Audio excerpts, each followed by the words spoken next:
Muy buenas, en este vídeo os voy a enseñar cómo borrar el historial de vuestro navegador. Para ello primero lo que vamos a hacer es abrir el navegador que tengamos, en este caso yo tengo Google Chrome y hay dos opciones. La más fácil es pulsar la tecla Control y la H y directamente se os va a abrir el historial. La otra opción sería dándole aquí arriba en los tres puntitos y aquí nos va a salir la opción también de historial. Nos ponemos encima de donde pone historial y aquí a la izquierda vamos a darle en historial otra vez.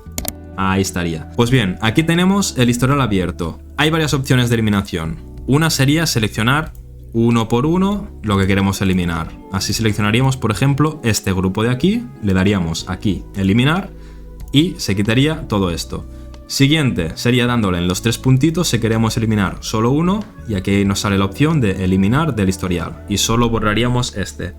La otra opción, que sería eliminar datos de navegación, sería darle aquí. Pero ¿qué pasa? Dándole aquí se borraría literalmente todo. Así que bueno, si es la opción que queréis hacer, pues aquí lo tendríais. Podéis seleccionar también para borrar el caché, los cookies, etc. En este caso, por ejemplo, aquí no tenía seleccionado el historial, importante. Y si solo queréis borrar el historial, le daríais aquí borrar historial de navegación y aquí abajo a la derecha eliminar datos.